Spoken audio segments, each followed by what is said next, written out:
Agro-Ecology Director of the Ecological Culture Initiative. We're a local nonprofit organization, and our mission is to foster a resilient, ecology-based coastal community through advocacy and education in sustainable food production, wellness, and environmental stewardship. That's a big mouthful, huh? ECI's Education Center and Good Ground Heritage Garden is located at the St. Joseph Villa in Hampton Bays on Lynn Avenue. We provide opportunities for community members to learn skills, including creating organic edible gardens, making mindful decisions about consumption and waste, living and eating healthy, and supporting local food growers and entrepreneurs. So I want to do a little screen share if I can. Let's see, I'm not very good at technology, so wish me luck here. Let's try that again. All right. I'm getting it. I got it, Carrie. Keep running it. This is ECI's website. You can find us at eciny.org. And if you hover over the initiatives tab, you can read about all of our ongoing projects, including the Heritage Garden. We have farm to table dinners, and coming up on March 20th this year, our farm to table dinner will be to go. Tickets are available now. You can click on that link, or you can see a link for it right down here on the homepage. Seed Library, we're working on restocking it right now. We have it at the Hampton Bays Library, but we also have a remote location here on the Eco Shack. It looks like a shed right next to the Heritage Garden. Let's see. Farmers markets are coming up again starting May. The community composting program, we're taking signups for the next session for this spring. Let's see. Let's mute you. If you'd like to get involved, we have lots of volunteer opportunities. We're actually looking for a few people to join our team. We have a few openings here. Doria needs an assistant for the garden. We're looking for an event coordinator, membership and volunteer coordinator, and we're also looking for help in fundraising and grant writing. If you'd like to become a member, you can click the membership tab here. And our membership is starting at $5 a month or $50 for a year. Okay. And I also encourage you to subscribe to our newsletter. And if you'd like to learn more about it, so including this video here, you'll be able to find that under the Learn tab. We have the videos and some other resources here. And then we also have our calendar of events. Okay. Why don't we move on to, let's see. I'm going to go move on to the PowerPoint here, which I think I'm not sharing. Hold on. Still getting this.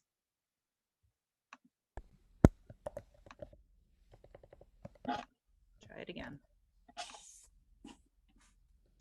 Technology is not my thing. I would much rather be out in the garden right now than doing this, let me tell you. All right. You're doing great. Thank you. I'm trying.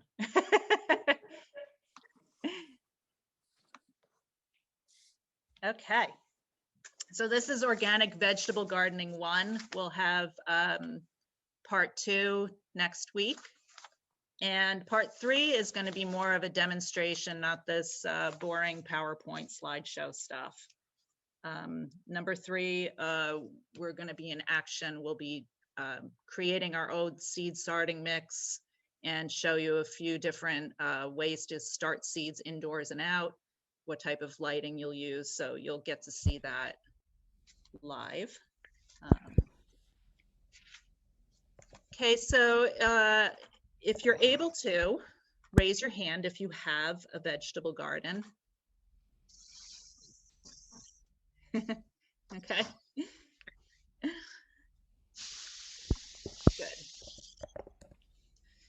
So planting the vegetable garden is your first step in a successful vegetable garden. If you plan it carefully, you will likely have many rewards in return. So our goal here is to have an organic garden, and if you plan it right and follow some very basic steps, then the use of synthetic pesticides, herbicides, and fertilizers will be completely unnecessary. Okay, so I see some people have some questions. If we can wait till the end, if you can hold on to your question, you can actually type it into the chat, or we can wait till the end of the slideshow, and then we'll have some time to do Q&A.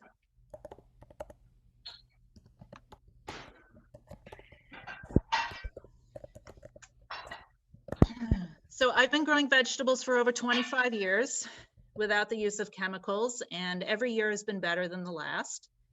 So if you can follow these steps, you too can have delicious, nutritious vegetables right in your backyard. You can also have eggs.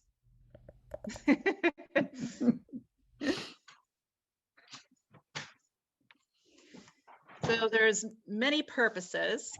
Let's see. Am I in the right one? Yep. There's many purposes for which you would choose to grow your vegetables. So these include for the harvest, the seasonal harvest. You could enjoy fresh vegetables during the season. That would include the peas, spinach, kale, lettuce, and radishes. So these are typical spring season vegetables in this image here. You could have tomatoes, cucumbers, beans, eggplants, peppers, and summer squash all summer into the fall.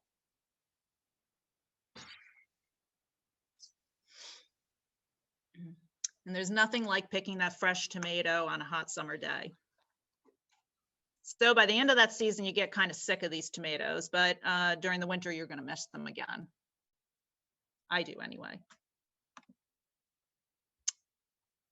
It's my kids.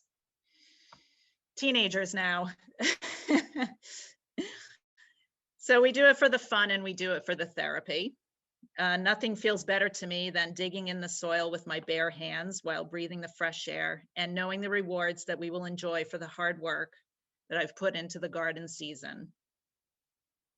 My family enjoys the beauty of the garden to watch the seedlings popping their heads out of the soil, grow into vigorous plants, produce their first flowers, attracting the bees and the butterflies, and then to watch the magic of the first fruits developing on the vines. If I'm having a bad day, a walk through the garden is usually all I need to change my mood entirely.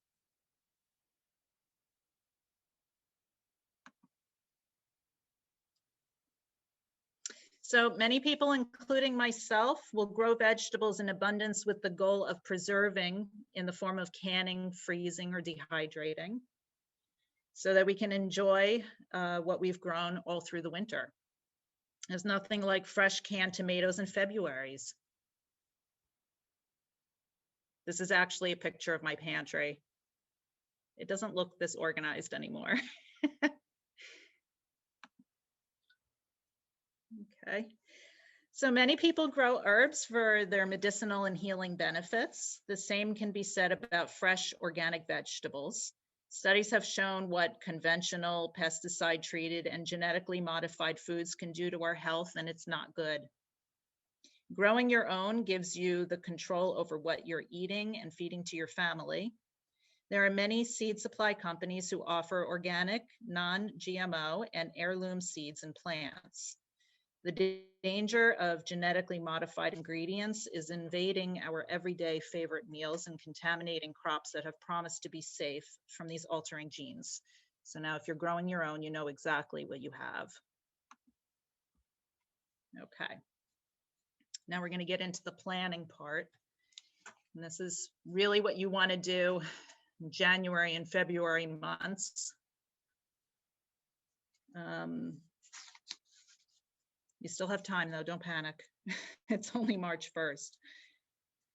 So in choosing the site, the first step in planning that vegetable garden is choosing your site. And important things to consider are the sun exposure.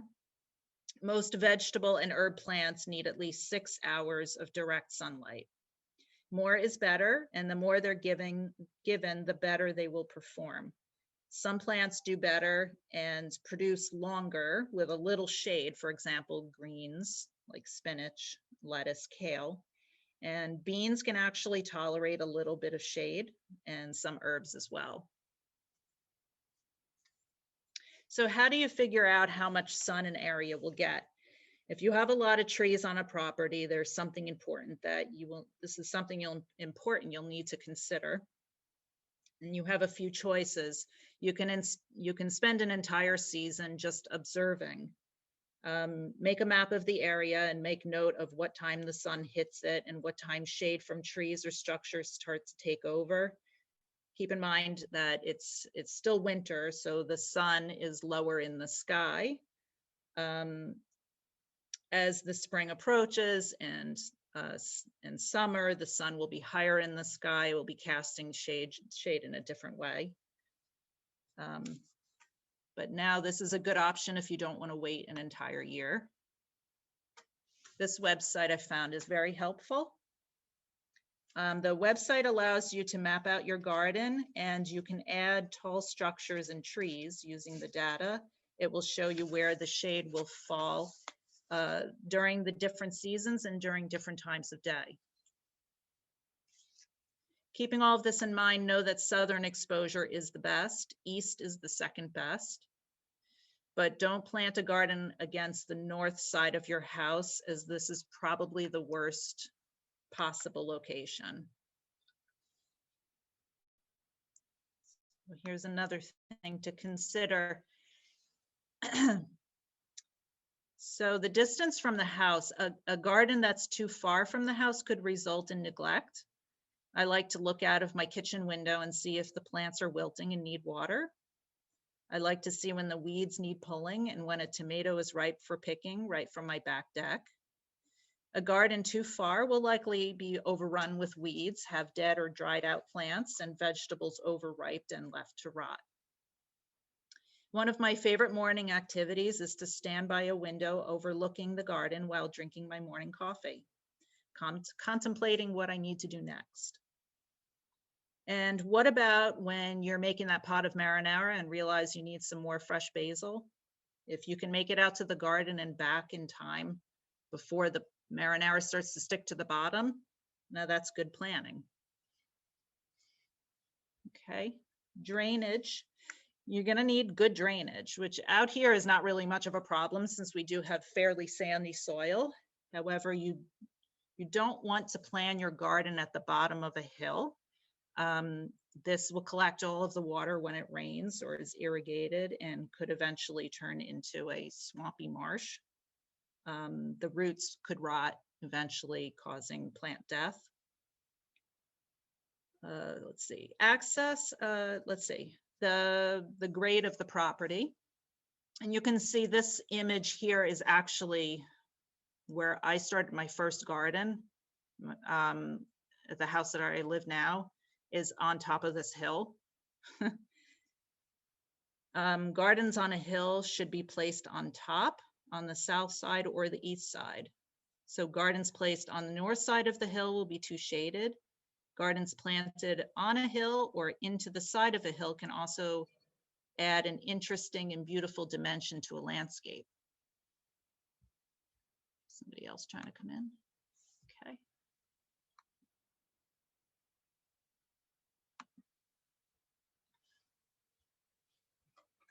So protection from strong winds will prevent wind-whipped broken plants. If your garden is located in an exposed area, then some sort of windbreak is in order. A hedge or a fence placed on the north side of the garden will do the job.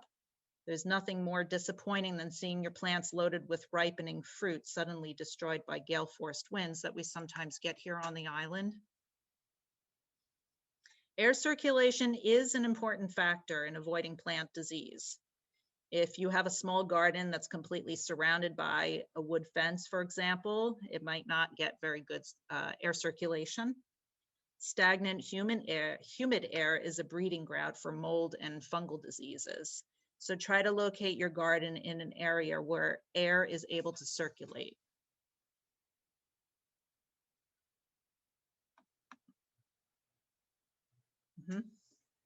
This is probably a familiar sight. I actually took this picture on one of my gardening jobs, and I see this often. People try to grow things right next to the pool, and those plants are always suffering. So you want to avoid hazards that are close to, you want to avoid areas that are close to possible hazards, such as these chlorinated pools, where the splashing could end up on the plants and burning the leaves and causing damage. Close proximity to walkways can also be a problem when they're salted in the winter, because salt is bad for the soils.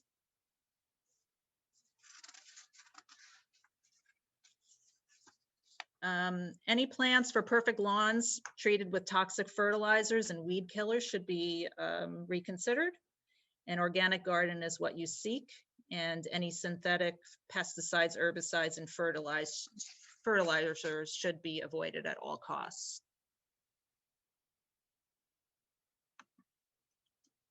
All right.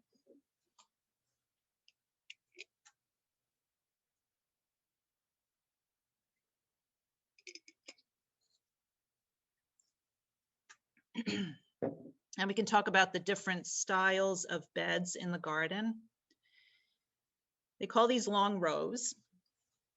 They're inspired by large farmlands, and they consist of long single rows running in mostly in the same direction, usually north to south.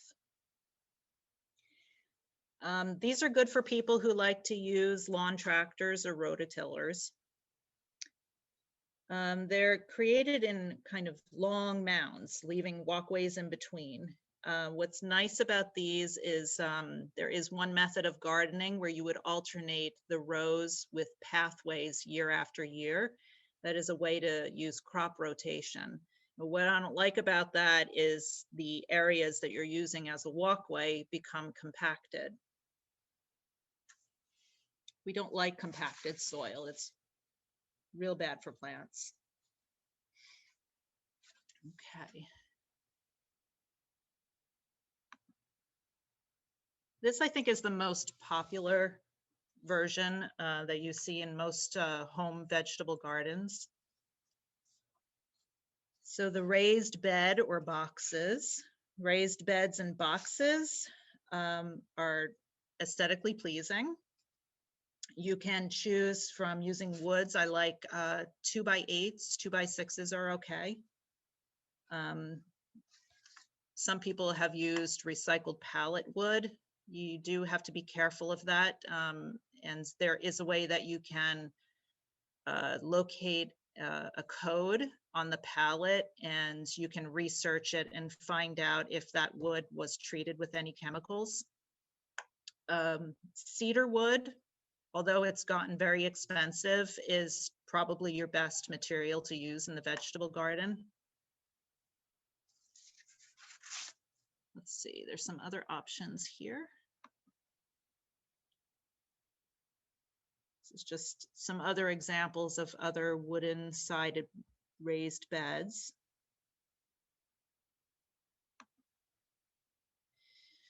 Okay, so cinder blocks I wanted to talk about a little bit.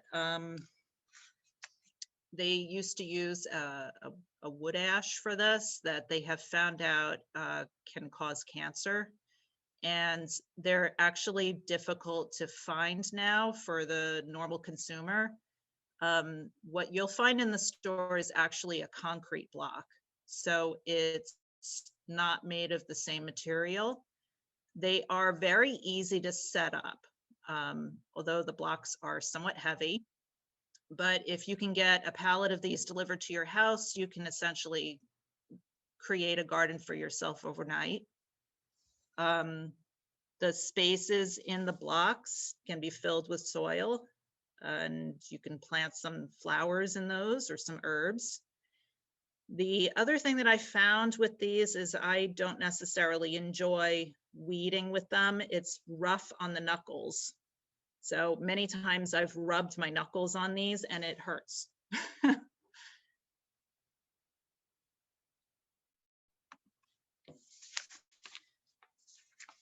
And here's another option. I like using the straw bales. So if I wind up with a few extra straw bales, 4, I'm able to make myself a very quick raised bed. Just arrange them in a way that they're in a square or rectangular shape and fill the center with a combination of topsoil and compost, and you've made yourself a bed pretty quickly. The straw will last you about a season.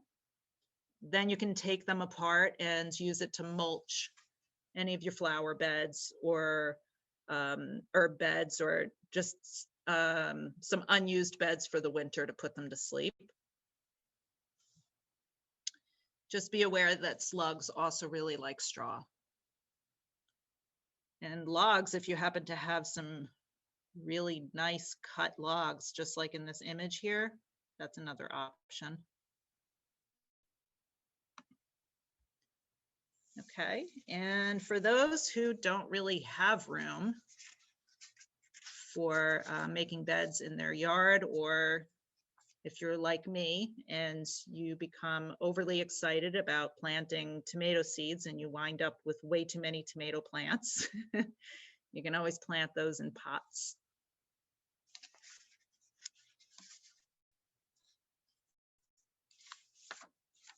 Okay.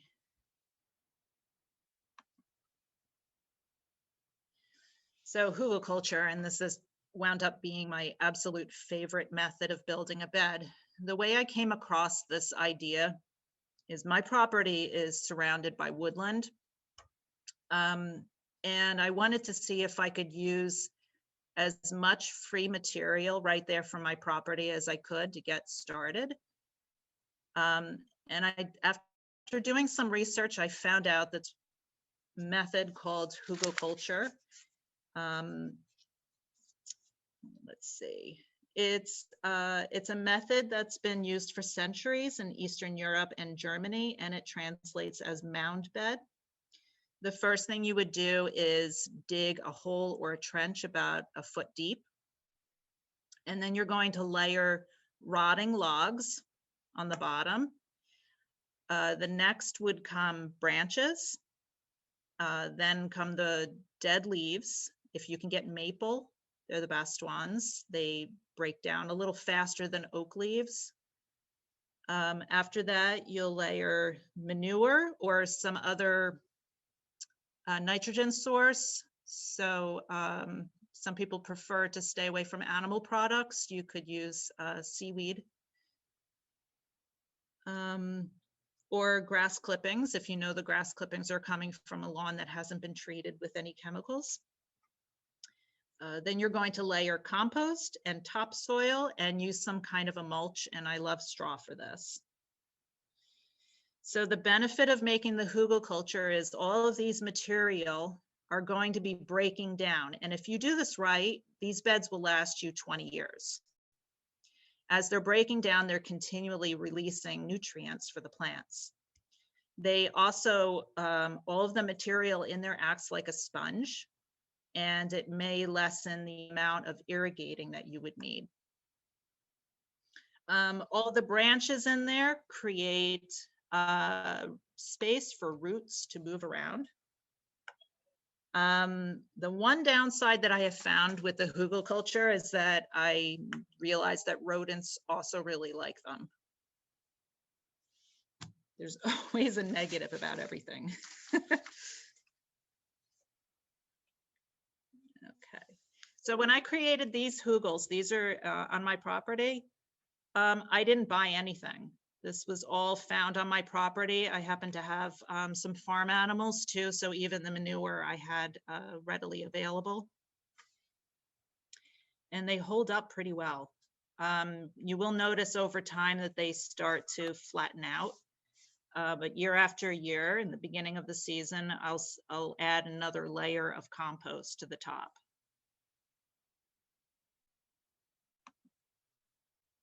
Okay. So the most common shape of a garden bed is square or rectangular, although any shape will do the job.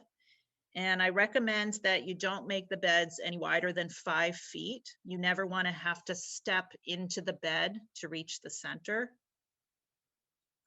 Depending on how long your arms are, I think 4 feet is probably more common. I like to double the width to get the length, just because it looks as more aesthetically pleasing, I think. Let's see. I highly recommend, if this is your first year, that you start with maybe only 4 beds. I think it's easy to become overwhelmed, and this can result in poor gardening results. That can be disappointing. You want to look at your first year as a trial, get a grasp on the gardening practices and feel good about the results, and then maybe expand it next year.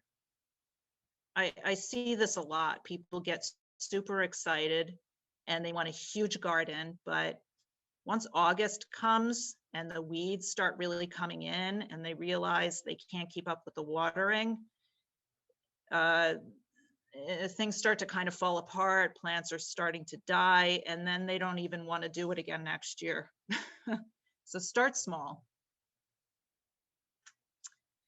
So walkways, I like to make my walkways about 2.5 feet wide. It's just wide enough to get a wheelbarrow in there. I don't want to use up too much of my garden space on walking areas. I feel like that's a wasted, valuable space.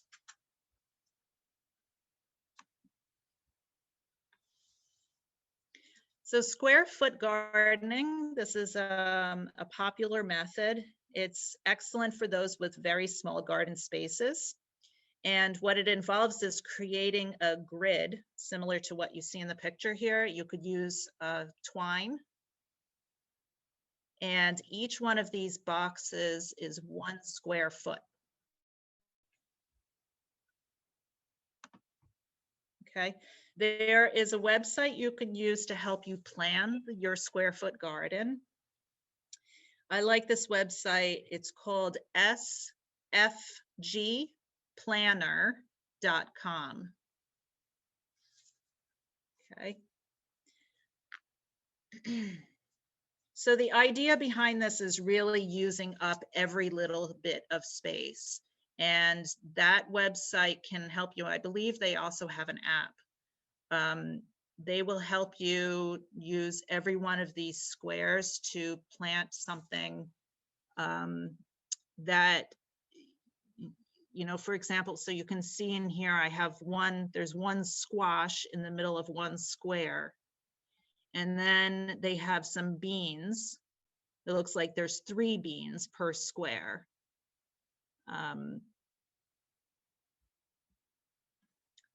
I know a lot of people who use this method and they really like it. Okay. So this is a picture of my old property. And in here I was interplanting. That's another way of using up every little bit of available space. In the one picture on the left, I think that's tomato plants. And then I planted carrots all around the tomato plants. So tomatoes are growing up above the soil, and then the carrots are growing below the soil. So in that way, I'm able to use up every inch of that box. The other picture, I have peppers and eggplants in there, and then I planted spring onions all around them. So what I knew about that bed is by the time I'm ready to pull those onions, those plants are going to start producing. So they're not competing with each other. They're harvested and producing at different times. And once I pull those onions out, those pepper and eggplants are going to really start growing.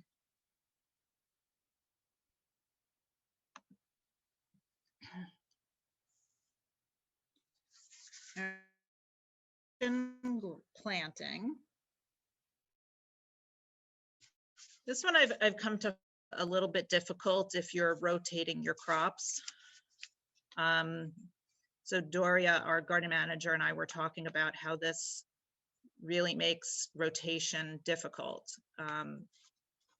If you're planting lettuce in a bed and then you're harvesting it in just before the summer hits, and then you want to plant something from a let's see, a different family, like what would come after this? Let's say you want to put some carrots in there. So now you have a leafy green followed by a root vegetable. And to remember your rotation for the following year, now you wouldn't be able to plant anything from the greens or the root vegetable in that bed. So it just makes that a little bit of a challenge. I kind of do it anyway. I don't really like to see a bed that has nothing in it. Try to keep it as productive as you can all season long. Worst comes to worst, if you can't figure it out, plant a cover crop or mulch it for the rest of the year. You never want to leave your soil bare. That's probably the worst thing you can do for your soil.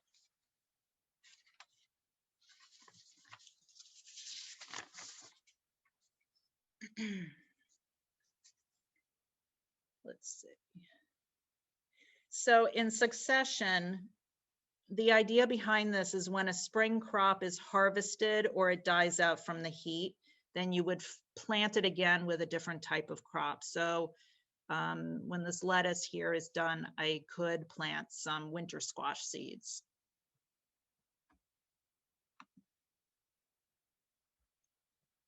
Okay, so this is an image that I found online, and there are others you can find. I think we might have this made available on our website.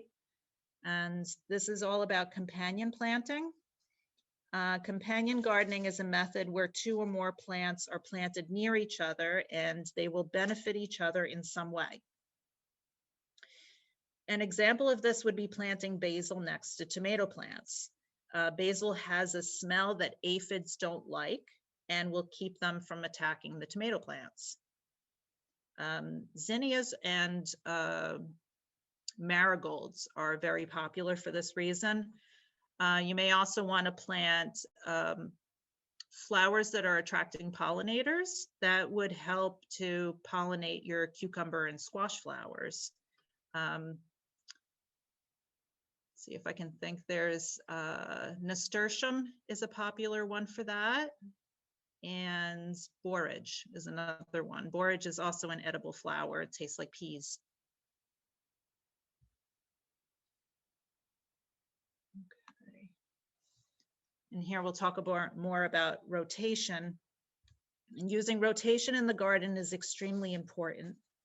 If you have a particular pest or a disease that attacked one type of plant in 1 year, you don't want to plant that same type of plant in that same location in the same year. That's just a recipe for disaster. So instead, you'll want to plant it in another bed a good distance from where it was that year, and your chances of it reoccurring has dropped significantly. So there's a few images you can find online that's similar to this one. It puts the plants into their families. What we're doing in the Good Ground Heritage Garden is we've divided the garden into 4 sections, and we have one that is for legumes. One section is for the tomato, potato, fruit family. We have one that is greens, and then we have another that is roots. So we will rotate those families every year, just like you can see in this image here. This is the 4-year rotation. Some people use 3. That's fine too.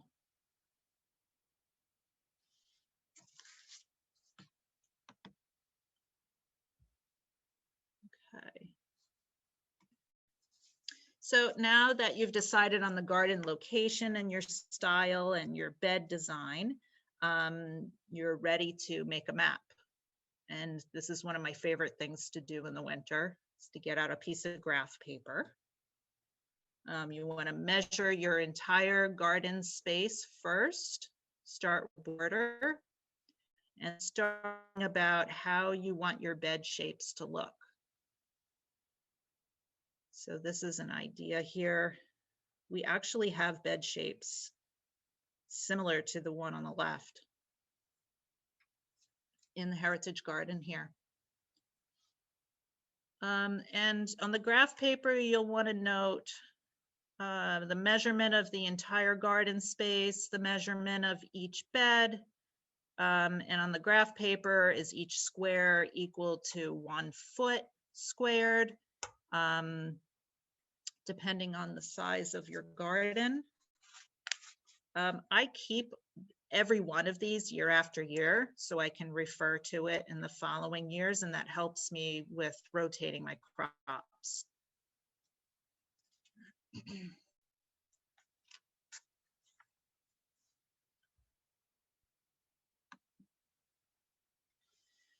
And then choosing your plant variety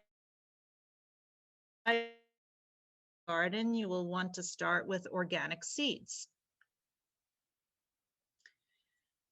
Look for heirloom varieties if you'd like. Heirlooms are those varieties that have been around over many years, and they're still available today. Heirlooms tend to be higher in nutrition, and they're more flavorable than the hybridized versions. There's nothing wrong with a hybrid variety. They're created to be more disease resistant. They might produce more, they might store better, but I really enjoy the flavors of the heirloom varieties. So I just love to look at the different colors. The diversity is just wonderful to have.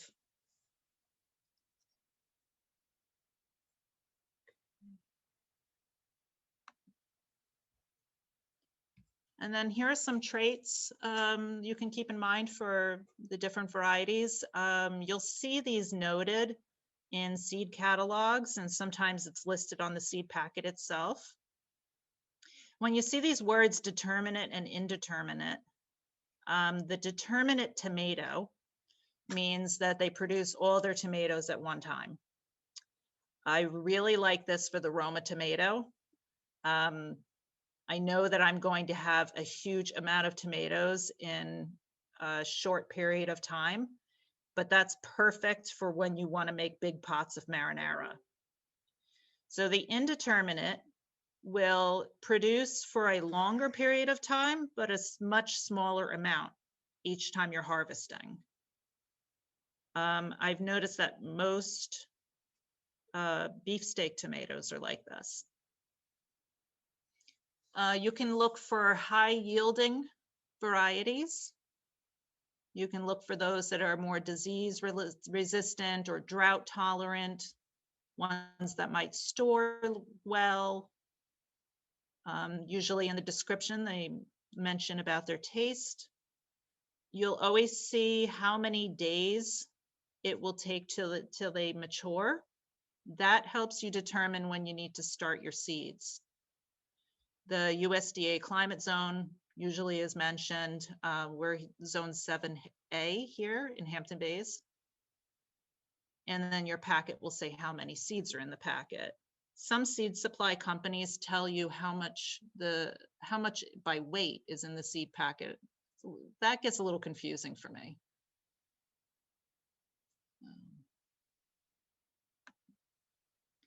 And here I just threw in some more pictures for your enjoyment. Peas and radishes, more lettuces. These are garlic. If you're wondering, you're too late. You shouldn't be planting garlic now. You're supposed to plant them around Halloween. I like to remember certain things that I need to do for the garden based on the holidays. It's a good reminder. More radishes. And then this is what I'll talk about next week. We'll get more into soils and irrigation.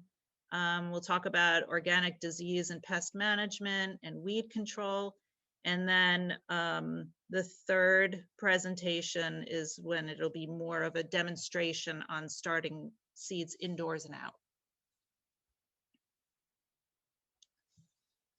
All right. So now I can go to questions. I hope that wasn't too boring. I want to be outside. I don't want to be in front of the computer. Unmute? Yeah, I think everybody is still on mute. Carrie, can you undo that now? No, they have to unmute themselves. Oh, okay. I can only mute everyone. I can't unmute. Okay. Okay, I have a question. For people who are trying to grow vegetables in containers, is there a soil mix that you recommend? There's a few really good mixes out there. I like Pro Mix because it comes in really big bales and you're going to need a lot to fill a pot. Try to get the biggest pot you can for tomatoes. They need a lot of root space. And I always like to mix in compost in a big pot like that. It helps with water retention and it will give continuous supply of nutrients. How about chicken manure?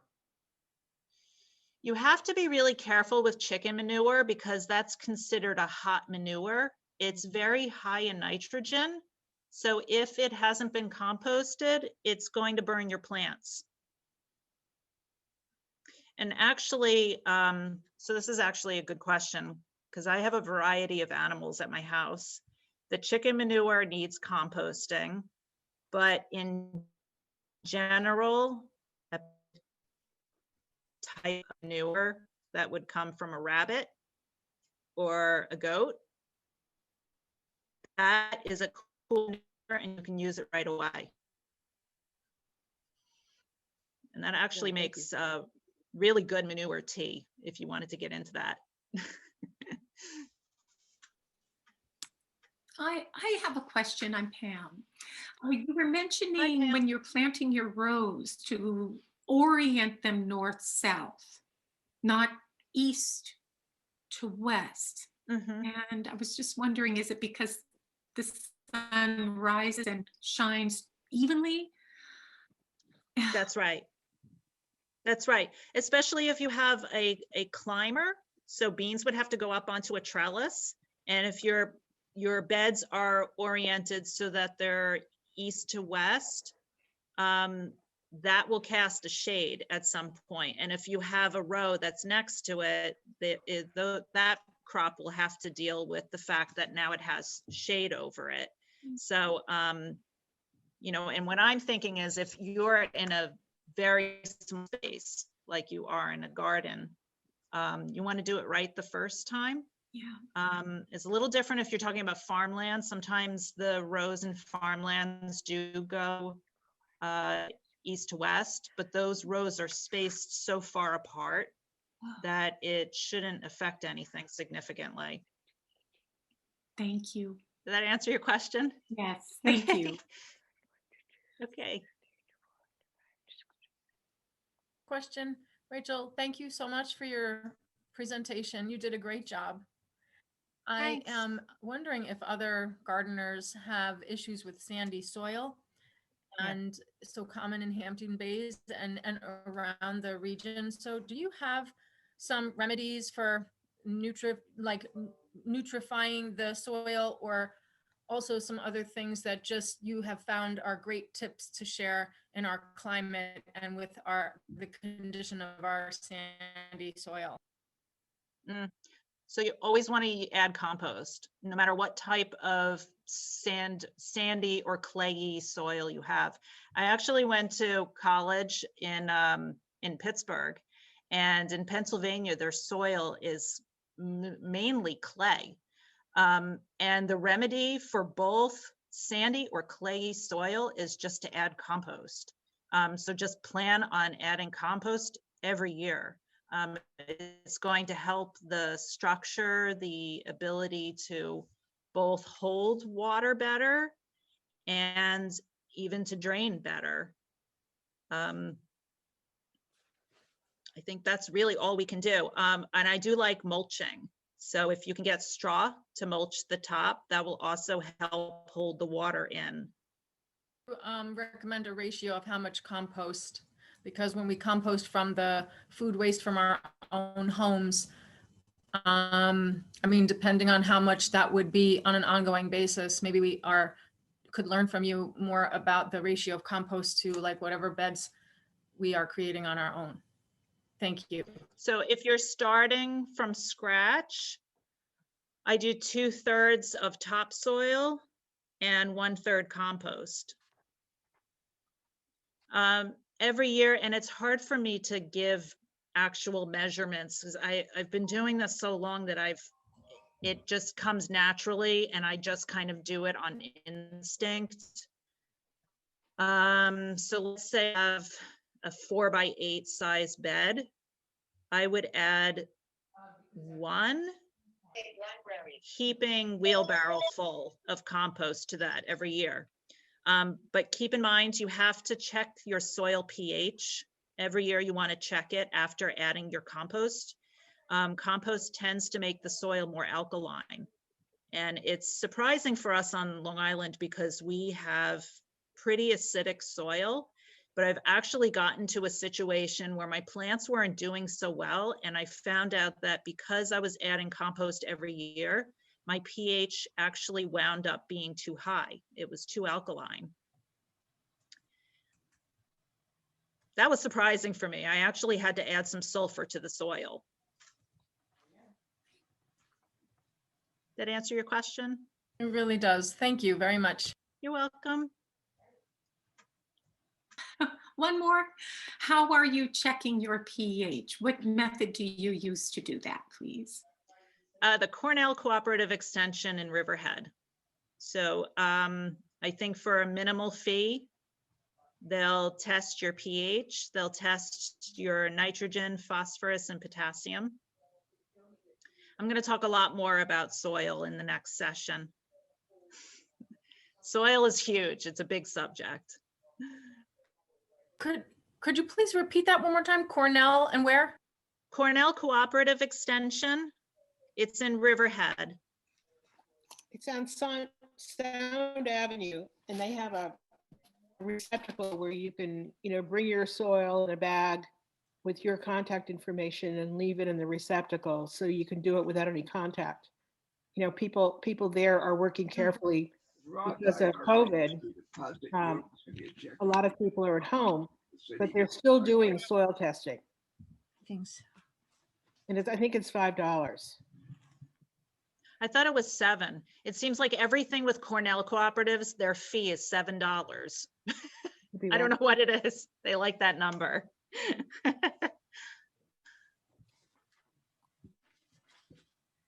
So I encourage everybody to come stop by at the Heritage Garden and give your guided tour. The amount of work that we've accomplished in the last year